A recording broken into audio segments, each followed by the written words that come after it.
Hello and welcome to this episode of The Marketing Wave. It's Tommy Gentleman here from Tide55. Today we're going to be talking about the reason why relationship building is so important when posting on social media.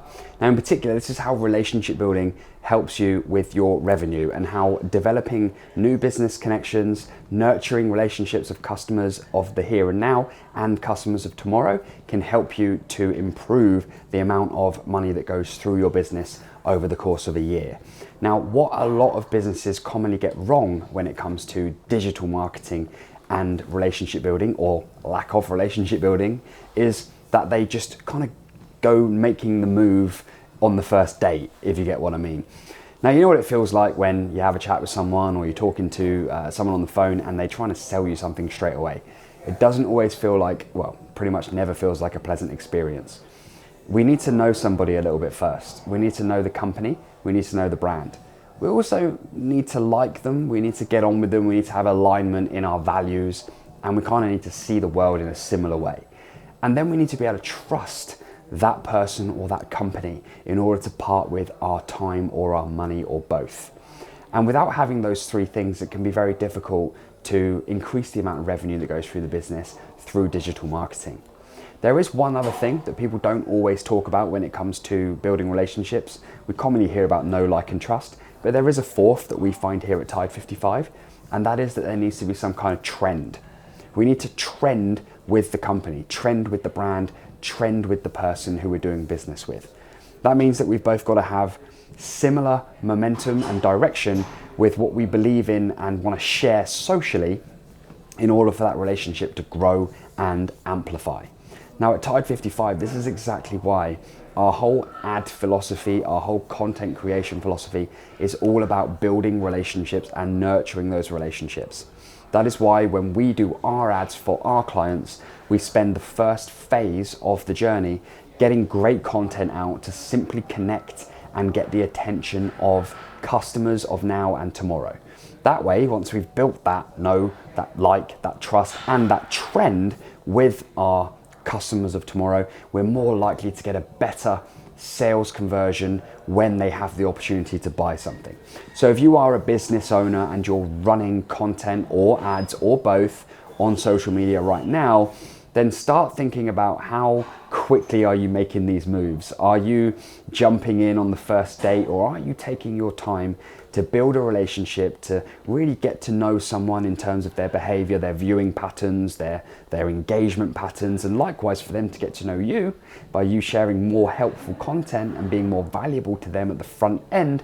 How much of that are you really doing, or are you just jumping straight in and making moves and asking for that sale? Because it's a very noisy place out there online. Lots of people are doing it that way, and it can be quite overwhelming for your customers of today and tomorrow.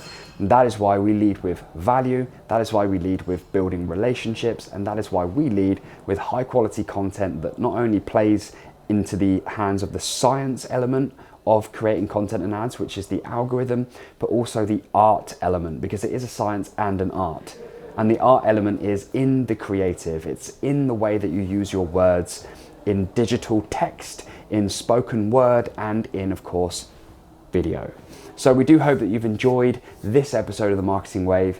These types of approaches, building relationships, are getting great results. They are, for us, driving down the cost per acquisition, driving down the cost per lead, driving down the cost per ad spend in terms of the quality engagement that we get in return.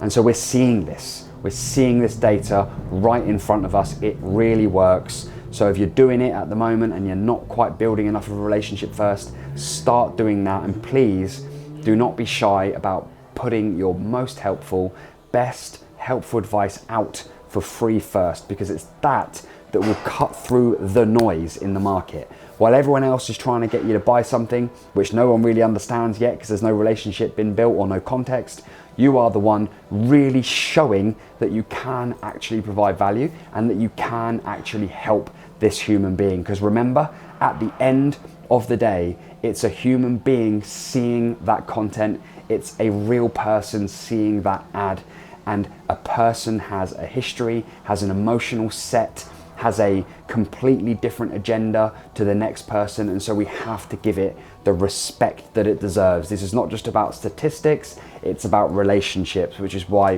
we put relationships first, statistics second, and most do it the other way round.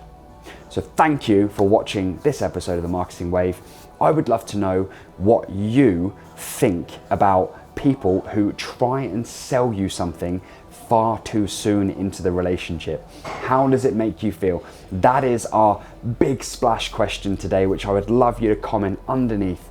Tell me, when was the last time somebody tried to sell you something without building a relationship, and how did it feel? And what are your personal opinions on this subject? Thanks for watching. We'll see you again next time on The Marketing Wave. My name is Tommy Gentleman. This is a video from Tide 55. We turn the tide on your marketing, giving you your time back and helping you reach your company's revenue goals. See you soon.